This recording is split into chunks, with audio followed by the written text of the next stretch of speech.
ಜೋಶಿ ಅವರು ಮಾತಾಡ್ತಾರೆ ಅಂಬೇಡ್ಕರ್ ಅವರು ಪ್ಯಾಷನ್ ಆಗಿದೆ ಅಂತ. ಹೌದಪ್ಪ, ನಾವು ಪ್ಯಾಷನ್ ಆಗಿದೆ. ಯಾಕಂದ್ರೆ ಅಂಬೇಡ್ಕರ್ ಅಂದ್ರೆ ನಮ್ಮ ಜೀವನ. ಈ ನೆಲದ ಈ ಜನದ ಮಕ್ಕಳು ನಾವು.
ಹೇಳಿಕೆ ಅದು ಖಂಡಿಸಿ ನಾವು ಇವತ್ತು DC ಸಾಹೇಬ್ರಿಗೆ ಮನೆ ಕೊಡ್ಲಾಕ್ ಬಂದೀವಿ. ಯಾಕಂದ್ರೆ ಅವರು ಬಾಬಾ ಸಾಹೇಬ್ ಅಂಬೇಡ್ಕರ್ ಹೆಸರನ್ನ ನೀವು 7 ಸರ್ತಿ ತೆಗಿತೀರಿ. ಯಾಕೆ ತೆಗಿತೀರಿ? ನೀವು ದೇವರ ಹೆಸರು ತಗೋರಿ ಅಂತ ಹೇಳ್ತಾರೆ. ಇದು ನಮ್ಮ ಡಾಕ್ಟರ್ ಅಂಬೇಡ್ಕರ್ ಸಾಹೇಬರು ಭಗವಂತಕ್ಕಿಂತ ಹೆಚ್ಚದಾರ. ಅವರು ಸಂವಿಧಾನ ಬರ್ದಾರ. ಈ ಎಲ್ಲ ಜಾತಿಗೆ ಅನುಕೂಲ ಆಗಲಿ ಅಂತ ಸಂವಿಧಾನ ಬರ್ದಾರ. ಅವ್ರಿಗೆ ಹಿಂಗೆ ಅವಕನ್ನ ಹೇಳುದು ತಪ್ಪ. ಇವರು ರಾಜೀನಾಮೆ ಕೊಡಬೇಕು ಗೃಹ ಮಂತ್ರಿ ಅವರು. ಇಲ್ಲಿಕಂದ್ರೆ ದೇಶಾಂತರದಲ್ಲಿ ಎಲ್ಲರೂ ಹೋರಾಟ ಹೋರಾಟ ಮಾಡ್ತೈತಿ. ನೀವು ದೇಶ ಮುಂದೆ ಕ್ಷಮಾ ಕೇಳಬೇಕು.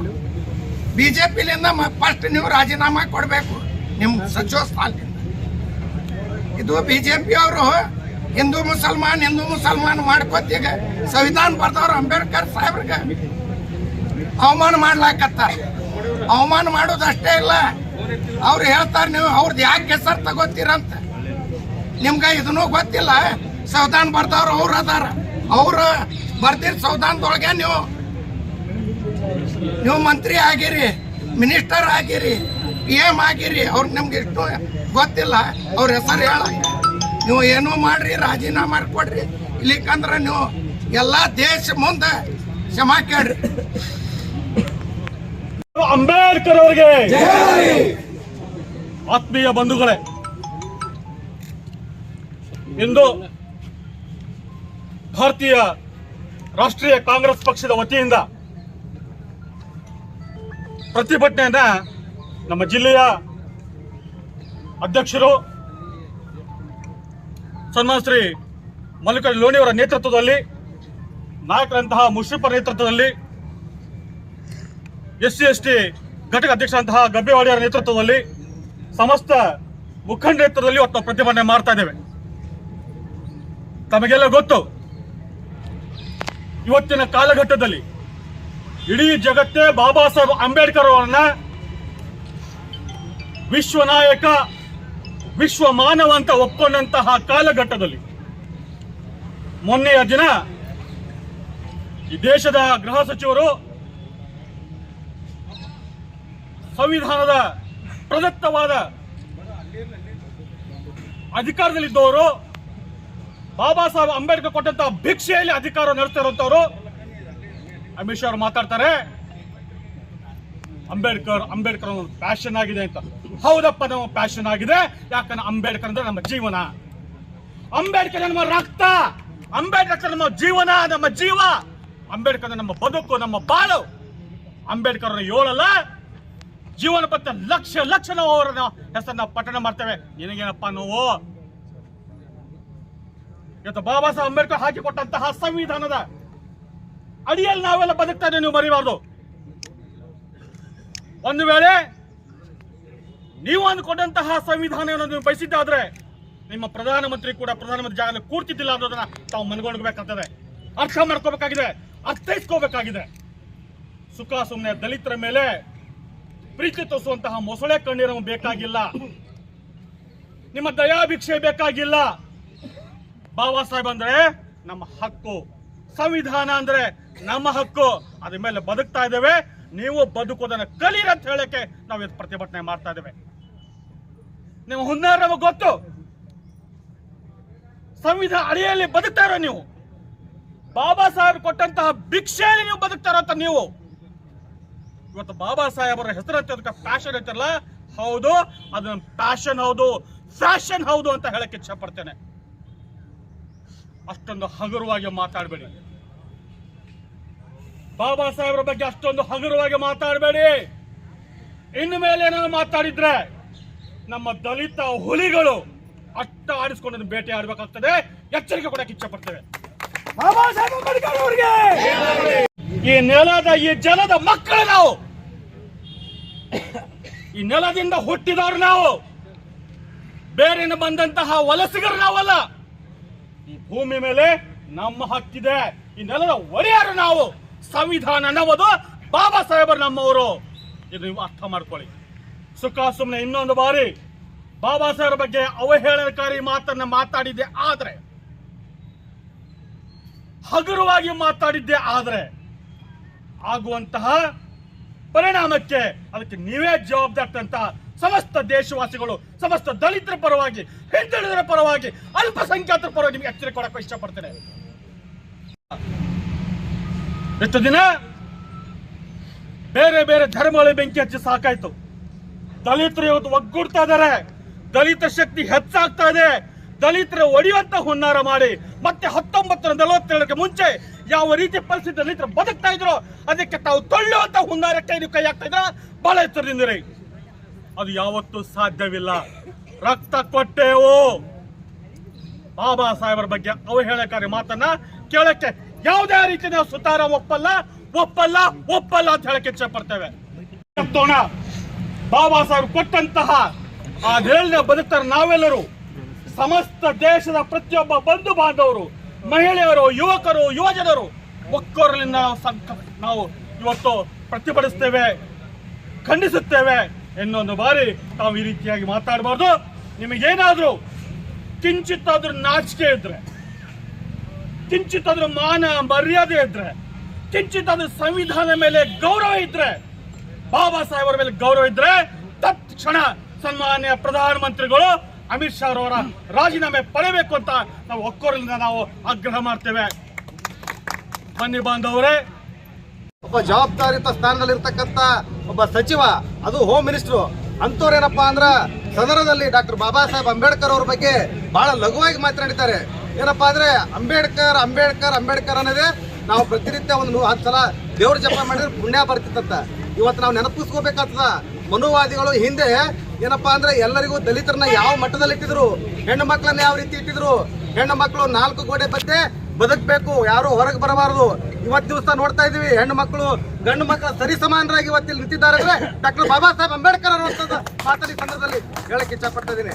ಯಾಕಪ್ಪ ಅಂದ್ರ ಸದನದಲ್ಲಿ ಡಾಕ್ಟರ್ ಬಾಬಾ ಸಾಹೇಬ್ ಅಂಬೇಡ್ಕರ್ ಅವರು ಹೆಣ್ಣು ಮಕ್ಕಳಿಗಾಗಿ ಹಿಂದೂ ಕೋಡ್ ಬಿಲ್ ಅನ್ನ ಜಾರಿ ತಂದು ಇವತ್ತು ಹೆಣ್ಣು ಮಕ್ಕಳಿಗೆ ಕೂಡ ಸರಿ ಸಮಾನವಾದಂತ ನೀತಿ ಮತ್ತು ಅವರಿಗೆ ಸರಿ ಸಮಾನವಾದ ಹಕ್ಕು ಕೊಟ್ಟವರು ಬಾಬಾ ಸಾಹೇಬ್ ಅಂಬೇಡ್ಕರ್ ಅವರು. ದಲಿತರ ಪರಿಸ್ಥಿತಿ ಬಹಳ ಗಂಭೀರವಾಗಿತ್ತು. ಶಿಕ್ಷಣ ಇರಲಿಲ್ಲ, ಬದುಕಿರ್ಲಿಲ್ಲ, ಅವರಿಗೆ ಭೂಮಿ ಇರಲಿಲ್ಲ. ಇವತ್ತು ಎಲ್ಲವನ್ನು ಕೊಟ್ಟು ಕಾಪಾಡಿದಂತ ಡಾಕ್ಟರ್ ಬಾಬಾ ಸಾಹೇಬ್ ಅಂಬೇಡ್ಕರ್ ಅವರಿಗೆ ಇವತ್ತು ದಿವಸ 2024 ಈ ಯುಗದಲ್ಲಿ ಇವತ್ತು ಕೇಂದ್ರ ಬಿಜೆಪಿ ಸರ್ಕಾರದ ಒಬ್ಬ ಸಚಿವ ಈ ರೀತಿ ಮಾತಾಡ್ತಿದ್ದಾರೆ ಅಂದ್ರೆ ಅವರಿಗೆ ನಾವು ಧಿಕ್ಕಾರವನ್ನ ಈ ಸಂದರ್ಭದಲ್ಲಿ ಹೇಳಕ್ಕೆ ಇಚ್ಛೆ ಪಡ್ತಾ ಇದ್ದೀನಿ. ಯಾಕಪ್ಪ ಅಂದ್ರೆ ದಲಿತರಂದ್ರೆ ಅಂಬೇಡ್ಕರ್, ಅಂಬೇಡ್ಕರ್ ಅಂದ್ರೆ ದಲಿತರು. ಇದೊಂದು ಮಾತು ಹೇಳ್ತೀನಿ, ಯಾಕಪ್ಪ ಅಂದ್ರೆ ದಲಿತರು ಅಷ್ಟೇ ಅಲ್ಲ, ಎಲ್ಲಾ ವರ್ಗದವರಿಗೂ ಬೇಕಾದಂತವ್ರು ಡಾಕ್ಟರ್ ಬಾಬಾ ಸಾಹೇಬ್ ಅಂಬೇಡ್ಕರ್ ಅವರು. ಕೇವಲ ದಲಿತರಿಗೆ ಮಾತ್ರವಲ್ಲ, ಎಲ್ಲಾ ವರ್ಗಕ್ಕೂ ಕೂಡ ನ್ಯಾಯವನ್ನು ಕೊಟ್ಟದ್ದು. ಗಿಡಕ್ಕೆ ಕಡಿಬೇಕಾದ್ರೂ ಸಹಿತ ಡಾಕ್ಟರ್ ಬಾಬಾ ಸಾಹೇಬ್ ಅಂಬೇಡ್ಕರ್ ಅವರ ಸಂವಿಧಾನದ ಅಡಿಯಲ್ಲಿ ಅದಾವು. ಯಾರೇ ಕಡದ್ರಾಗಿಂದಾಗ ಅರೆಸ್ಟ್ ಆಗ್ತೀರಿ. ಅಂತ ಒಬ್ಬ ಮಹಾನ್ ನಾಯಕರ ಬಗ್ಗೆ ಮಾತನಾಡಲಿಕ್ಕೆ ನಿಮಗೆ ಯೋಗ್ಯತೆ ಬೇಕು. ಇವತ್ತು ದಿವಸ ನೋಡ್ತಾ ಇದೀವಿ, ಬಿಜೆಪಿಯ ಒಬ್ಬ ವಿಧಾನ ಪರಿಷತ್ ಸದಸ್ಯರು ಎಲ್ಲಿ ಇದು ಬೆಳಗಾವಿ ಅಧಿವೇಶನದಲ್ಲಿ ಏನಪ್ಪಾ ಅಂದ್ರೆ ಒಬ್ಬ ಹೆಣ್ಣು ಮಗಳ ಬಗ್ಗೆ ಒಬ್ಬ ಜವಾಬ್ದಾರಿತ ಸ್ಥಾನದಲ್ಲಿ ಇದ್ದುಕೊಂಡು ಹೇಳಬಾರದ ಶಬ್ದವನ್ನು ಹೇಳಿದಾರೆ. ಇವರ ಏನು ವಿಚಾರಗಳು ಹೆಂಗದಾವ ಇಲ್ಲೇ ತಿಳ್ಕೊಬೇಕು, ಅವರ ಮನಸ್ಥಿತಿ ಹೆಂಗದ ನಾವು ತಿಳ್ಕೊಬೇಕಾಗ್ತದ. ಯಾಕಪ್ಪ ಅಂದ್ರೆ ಹೆಣ್ಣು ಮಕ್ಕಳನ್ನ ದೇವರ ಸ್ಥಾನದಲ್ಲಿ, ಹೆಣ್ಣು ಮಕ್ಕಳನ್ನ ಒಂದು ಗೌರವಿತ ಸ್ಥಾನದಲ್ಲಿ ನೋಡ್ತಕ್ಕಂಥ ಈ ಒಂದು ಭಾರತೀಯ ಸಂಸ್ಕೃತಿಯಲ್ಲಿ ಇವತ್ತು ಸಂಸ್ಕೃತಿ ಅಂತ ಯಾವತ್ತು ಬೊಗಳೆ ಬಿಡ್ತಕ್ಕಂಥ ಬಿಜೆಪಿಗರು ಏನಪ್ಪಾ ಅಂದ್ರೆ ಹೆಣ್ಣು ಮಗಳನ್ನ ಸಂಸತ್ನಲ್ಲಿ, ಸದನದಲ್ಲಿ ಏನಪ್ಪಾ ಅಂದ್ರೆ ಅವಮಾನ ಮಾಡ್ತಾರಪ್ಪ ಅಂದ್ರೆ ಇವರಿಗೆ ಯಾವ ಒಂದು ನೈತಿಕತೆ ಇದೆ ಇವತ್ತು ಈ ಜನರ ಬಗ್ಗೆ ಮಾತನಾಡಲಿಕ್ಕೆ? ಇವತ್ತು ನಾವೆಲ್ಲ ಇವತ್ತು ಒಟ್ಟಾಗಿದ್ದೇವೆ, ದಲಿತರು, ಹಿಂದುಳಿದ ವರ್ಗದವರು, ಎಲ್ಲಾ ವರ್ಗದವರು ಒಟ್ಟಾಗಿದ್ದೇವೆ. ಡಾಕ್ಟರ್ ಬಾಬಾ ಸಾಹೇಬ್ ಅಂಬೇಡ್ಕರ್ ಅವರ ವಿಚಾರಕ್ಕೆ ಯಾವತ್ತಾದ್ರೂ ಬಂದ್ರೆ ಇಡೀ ದೇಶವನ್ನೇ ನಾವೇನಪ್ಪಾ ಅಂದ್ರೆ ದೇಶದಾದ್ಯಂತ ಹೋರಾಟವನ್ನ ಮಾಡ್ತೇವೆ. ಬಿಜೆಪಿ ಸರ್ಕಾರ ಆಲ್ರೆಡಿ ಈಗ ಮೆತ್ತಗಾಗಿದೆ. ಯಾಕಪ್ಪ ಅಂತಂದ್ರ ಅವ್ರಿಗೆ ಅರಿವಿದೆ. ಇವತ್ತು ನೋಡ್ತಾ ಇದ್ದೇವೆ ನಾವು ಅವ್ರು ಯಾವ ಪರಿಸ್ಥಿತಿಯಲ್ಲಿ ಇದ್ದಾರಪ್ಪ ಅಂದ್ರೆ, ನಾವು 400 ಗೆಲ್ತೀವಿ ಅಂತ ಹೇಳ್ತಿದ್ರು, ಪರಿಸ್ಥಿತಿ ಏನಾಯ್ತು? ಇವತ್ತು 400 ಗೆದ್ದಿದ್ರು ಅಂತ ಸಂವಿಧಾನ ಬದಲಾವಣೆ ಮಾಡ್ಬೇಕಂತಕ್ಕಂಥ ವಿಚಾರದಲ್ಲಿದ್ರು. ನಾವೆಲ್ಲ ವಿಚಾರ ಮಾಡಬೇಕು. ಇವತ್ತು ನಾವೆಲ್ಲ ಬದುಕ್ತಾ ಇರೋದು ಡಾಕ್ಟರ್ ಬಾಬಾ ಸಾಹೇಬ್ ಅಂಬೇಡ್ಕರ್ ಅವರು ನೀಡಿರ್ತಂತ ಸಂವಿಧಾನದಲ್ಲಿ. ಆದ್ರಿಂದ ಬಂಧುಗಳೇ, ಮುಂದಿನ ದಿನಮಾನಗಳಲ್ಲಿ ಕೂಡ ನಾವು ಡಾಕ್ಟರ್ ಬಾಬಾ ಸಾಹೇಬ್ ಅಂಬೇಡ್ಕರ್ ಅವರಿಗೆ ಏನಾದರೂ ಚ್ಯುತಿ ಬರ್ತಕ್ಕಂಥ ವಿಚಾರಗಳು ಬಂದಂತೆ ಆದಲ್ಲಿ ಇಡೀ ರಾಜ್ಯದಂತ, ಇಡೀ ದೇಶದಂತ ನಾವು ಅವ್ರ ಪರವಾಗಿ ನಿಲ್ತೇವೆ ಅಂತಕ್ಕಂಥ ಮಾತನ್ನು ಹೇಳಿ ಈ ಸಂದರ್ಭದಲ್ಲಿ ವಿಜಯಪುರ ಇವರ ಮುಖಾಂತರ ವಿಷಯ ಸಂವಿಧಾನ ಶಿಲ್ಪಿ ಡಾಕ್ಟರ್ ಬಾಬಾ ಸಾಹೇಬ್ ಅಂಬೇಡ್ಕರ್ ಅವರ ಬಗ್ಗೆ ಅವಹೇಳನಕಾರಿಯಾಗಿ ಮಾತನಾಡಿರುವ ಕೇಂದ್ರ ಗೃಹ ಸಚಿವ ಅಮಿತ್ ಶಾ ಅವರನ್ನು ಕೇಂದ್ರ ಸಂಪುಟದಿಂದ ಉಚ್ಚಾಟಿಸುವ ಕುರಿತು ಮಾನ್ಯರೇ, ಮೇಲ್ಕಾಣಿಸಿದ ವಿಷಯಕ್ಕೆ ಸಂಬಂಧಿಸಿದಂತೆ ಇತ್ತೀಚೆಗೆ ಲೋಕಸಭೆಯಲ್ಲಿ ಕೇಂದ್ರ ಸರ್ಕಾರದ ಗೃಹ ಸಚಿವರಾದ ಅಮಿತ್ ಶಾ ಅವರು ಸಂವಿಧಾನ ಶಿಲ್ಪಿ ಡಾಕ್ಟರ್ ಲಘುವಾಗಿ ಮಾತನಾಡಿದ್ದನ್ನು ವಿಜಯಪುರ ಜಿಲ್ಲಾ ಕಾಂಗ್ರೆಸ್ ಸಮಿತಿ ಪರಿಶಿಷ್ಟ ಜಾತಿ ವಿಭಾಗ ಹಾಗೂ ಜಿಲ್ಲಾ ಕಾಂಗ್ರೆಸ್ನ ಎಲ್ಲ ಮುಖಂಡರು ಕೂಡ ಇವತ್ತು ತೀವ್ರವಾಗಿ ಖಂಡಿಸ್ತಾ ಇದ್ದೇವೆ. ದೇಶಕ್ಕೆ ಸ್ವಾತಂತ್ರ್ಯ ಸಿಕ್ಕ ನಂತರ ಡಾಕ್ಟರ್ ಬಾಬಾ ಸಾಹೇಬ್ ಅಂಬೇಡ್ಕರ್ ಅವರ ನೇತೃತ್ವದಲ್ಲಿ ರಚನೆಯಾದ ಸಂವಿಧಾನದಲ್ಲಿ ಈ ದೇಶದ ದೀನ ದಲಿತರು, ಅಸ್ಪೃಶ್ಯರು, ಮಹಿಳೆಯರು ಸೇರಿದಂತೆ ಪ್ರತಿಯೊಬ್ಬ ನಾಗರಿಕನಿಗೂ ಸಮಾನವಾದ ಹಕ್ಕುಗಳನ್ನು ನೀಡಿದ್ದಾರೆ. ಆ ಮೂಲಕ ಪ್ರತಿಯೊಬ್ಬ ಭಾರತೀಯನಿಗೂ ನ್ಯಾಯ ದೊರಕಿಸಿಕೊಟ್ಟಿದ್ದಾರೆ. ಅವರು ರಚಿಸಿದ ಸಂವಿಧಾನದ ಅಡಿಯಲ್ಲೇ ನಡೆಯುತ್ತಿರುವ ಲೋಕಸಭೆಯಲ್ಲಿಯೇ ನಿಂತು ಡಾಕ್ಟರ್ ಬಾಬಾ ಸಾಹೇಬ್ ಅಂಬೇಡ್ಕರ್ ಅವರು ನೀಡಿದ ಸಂವಿಧಾನದಲ್ಲಿನ ಅವಕಾಶಗಳಿಂದ ಲೋಕಸಭೆಗೆ ಆಯ್ಕೆಯಾಗಿ ಕೇಂದ್ರ ಗೃಹ ಸಚಿವ ಸ್ಥಾನದಲ್ಲಿದ್ದುಕೊಂಡು ಅದೇ ಡಾಕ್ಟರ್ ಬಾಬಾ ಸಾಹೇಬ್ ಅಂಬೇಡ್ಕರ್ ಅವರ ಬಗ್ಗೆ ಲಘುವಾಗಿ ಮಾತನಾಡುವ ಅಮಿತ್ ಶಾ ಅವರು ಈ ದೇಶದ ಕೋಟ್ಯಂತರ ಅಭಿಮಾನಿಗಳ ಮನಸ್ಸಿಗೆ ಘಾಸಿಗೊಳಿಸಿದ್ದಾರೆ. ಕೂಡಲೇ ರಾಷ್ಟ್ರಪತಿಗಳು ಕೇಂದ್ರ ಗೃಹ ಸಚಿವ ಅಮಿತ್ ಶಾ ಅವರನ್ನು ಕೇಂದ್ರ ಸಂಪುಟದಿಂದ ವಜಾಗೊಳಿಸಬೇಕೆಂದು ವಿಜಯಪುರ ಜಿಲ್ಲಾ ಕಾಂಗ್ರೆಸ್ ವತಿಯಿಂದ ಹಾಗೂ ಜಿಲ್ಲಾ ಕಾಂಗ್ರೆಸ್ ಪರಿಶಿಷ್ಟ ಜಾತಿ ವಿಭಾಗದಿಂದ ವತಿಯಿಂದ ತೀವ್ರವಾಗಿ ಒತ್ತಾಯಿಸುತ್ತಿದ್ದೇವೆ. ಸ್ವಲ್ಪ ಇದ್ದಾರೆ ಸರ್.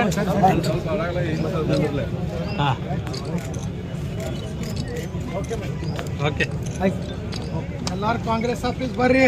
ಇದು ವಿಜಯಪುರ ಜಿಲ್ಲಾ ಕಾಂಗ್ರೆಸ್ ಪಕ್ಷ ಹಾಗೂ ಜಿಲ್ಲಾ ಕಾಂಗ್ರೆಸ್ ಪರಿಶಿಷ್ಟ ಜಾತಿ ಪರಿಶಿಷ್ಟ ಪಂಗಡದ ಸಮಿತಿಯ ವತಿಯಿಂದ ಕೇಂದ್ರ ಗೃಹ ಸಚಿವರಾದಂಥ ಅಮಿತ್ ಶಾ ಅವರು ಕೆಲವು ದಿನಗಳ ಹಿಂದೆ ಈ ದೇಶದ ಸಂವಿಧಾನ ಶಿಲ್ಪಿ, ಪ್ರಜಾಪ್ರಭುತ್ವ ವ್ಯವಸ್ಥೆಯ ಬುನಾದಿಯನ್ನು ಕೊಟ್ಟಂಥ ಡಾಕ್ಟರ್ ಬಾಬಾ ಸಾಹೇಬ್ ಅಂಬೇಡ್ಕರ್ ಕುರಿತು ಲಘುವಾದ ಹೇಳಿಕೆಯನ್ನು ಕೊಟ್ಟಿದ್ದಾರೆ. ಅವರು ಏನಂದಿದ್ದಾರೆ ಅಂದರೆ, ಅಂಬೇಡ್ಕರ್ ಅಂಬೇಡ್ಕರ್ ಅಂಬೇಡ್ಕರ್ ಅಂಥೇಳಿ ಜಪಿಸ್ತಕ್ಕಂಥ ಜನ ಇದೇ ಭಾಷೆಯನ್ನು ನೀವು ಭಗವಂತನ ಹೆಸರಿನಲ್ಲಿ ನೆನೆಸಿದರೆ ನೀವು ಉದ್ಧಾರ ಆಗ್ತಿದ್ರಿ ಅಂತಕ್ಕಂಥ ಮಾತನ್ನು ಹೇಳಿದ್ದಾರೆ. ಅವರ ಅರ್ಥವನ್ನು ಮಾಡ್ಕೊಳ್ಬೇಕು. ಈ ದೇಶದ ಸಂವಿಧಾನ ಕೊಟ್ಟಂಥ ಡಾಕ್ಟರ್ ಬಾಬಾ ಸಾಹೇಬ್ ಅಂಬೇಡ್ಕರ್ ಅವರು ಕೇವಲ ಒಂದು ಧರ್ಮಕ್ಕೆ, ಒಂದು ಜಾತಿಗೆ ಅವರು ಪಿತಾಮಹರಲ್ಲ. ಸಮಸ್ತ ಸಾಮಾಜಿಕವಾಗಿ, ಶೈಕ್ಷಣಿಕವಾಗಿ, ಆರ್ಥಿಕವಾಗಿ ತುಳಿಯಲ್ಪಟ್ಟಂಥ ಈ ದೇಶದ ಜನರ ಧ್ವನಿಯಾಗಿ ಅವರು ಸಂವಿಧಾನವನ್ನು ಬರೆದರು. ಅದರ ಅಡಿಯಲ್ಲಿಯೇ, ಸಂವಿಧಾನದ ಅಡಿಯಲ್ಲಿಯೇ ಇವತ್ತು ಕಾರ್ಯನಿರ್ವಹಿಸ್ತಕ್ಕಂಥ ಶಾಸಕಾಂಗ, ನ್ಯಾಯಾಂಗ, ಕಾರ್ಯಾಂಗ, ಈ ವ್ಯವಸ್ಥೆಯಲ್ಲಿ ಅಮಿತ್ ಶಾ ಅವರು ಶಾಸಕಾಂಗ ಬರೆದಂಥ ಸಂವಿಧಾನದಲ್ಲಿ, ಶಾಸಕಾಂಗದಲ್ಲಿ ತೋರಿಸತಕ್ಕಂಥ ಲೋಕಸಭೆ ರಚನೆಯಲ್ಲಿ ಸಚಿವ ಸಂಪುಟ ವಿಸ್ತರಣೆ, ಇದರ ಅಡಿಯಲ್ಲೇ ಅವರು ಕೇಂದ್ರದ ಗೃಹ ಸಚಿವರಾಗಿ ಕೆಲಸ ಮಾಡ್ತಾ ಇದ್ದಾರೆ. ಅವರು ಡಾಕ್ಟರ್ ಬಾಬಾ ಸಾಹೇಬ್ ಅಂಬೇಡ್ಕರ್ ಅವರಿಗೆ ಅವಮಾನ ಮಾಡೋದು ಒಂದೇ, ತಾವಿಗೆ ಜನ್ಮ ಕೊಟ್ಟಂಥ ತಂದೆ ತಾಯಿಗಳಿಗೆ ಅವಮಾನ ಮಾಡುವುದು ಒಂದೇ. ಇಂಥ ಒಂದು ಕೆಟ್ಟ ವಿಚಾರವನ್ನು ಮನಸ್ಸಿನಲ್ಲಿ ಇಟ್ಕೊಂಡು ಭಾರತೀಯ ಜನತಾ ಪಕ್ಷ ಆಗಿರ್ಬೋದು ಅಥವಾ ಭಾರತೀಯ ಜನತಾ ಪಕ್ಷದ ಮುಖಂಡರು ಆದಂಥ ಗೃಹ ಸಚಿವ ಅಮಿತ್ ಶಾ ಅವರಾಗಿರ್ಬೋದು, ಈ ದೇಶದ ಜನರಿಗೆ ಒಂದು ನಾಚಿಕೆ ಬರುವಂಥ ಮಾತನ್ನು ಮಾತನಾಡಿದ್ದಾರೆ. ಇವತ್ತು ಈ ದೇಶದ ಸಮಸ್ತ ಜನರು ನಾವು ಖಂಡಿಸ್ತಾ ಇದ್ದೇವೆ. ನೀನು ಈ ಸಂವಿಧಾನದ ಅಡಿಯಲ್ಲಿ ಕೆಲಸ ನಿರ್ವಹಿಸ್ತಕ್ಕಂಥ ಗೃಹ ಸಚಿವರು ನಿಮ್ಮ ಸ್ಥಾನಕ್ಕೆ ರಾಜೀನಾಮೆ ಕೊಡಬೇಕು. ಕೊಡದೇ ಹೋದರೆ ಭಾರತೀಯ ಜನತಾ ಪಕ್ಷ ಅವರನ್ನು ಸಸ್ಪೆಂಡ್ ಮಾಡ್ತಕ್ಕಂಥದ್ದು ಮಾಡಬೇಕು. ಇಲ್ಲದೆ ಹೋದರೆ ಮುಂದಿನ ದಿನಮಾನದಲ್ಲಿ ನೀವು ಈ ತುಳಿತಕ್ಕೆ ಒಳಪಟ್ಟಂಥ ಜನರ ಒಂದು ವಿರೋಧವನ್ನು ವ್ಯಕ್ತಪಡಿಸ್ತೀರಿ ಅಂತಕ್ಕಂಥ ಮಾತನ್ನು ಈ ಸಂದರ್ಭದಲ್ಲಿ ನಾನು ಹೇಳಲಿಕ್ಕೆ ಬಯಸ್ತಾ ಇದ್ದೀನಿ.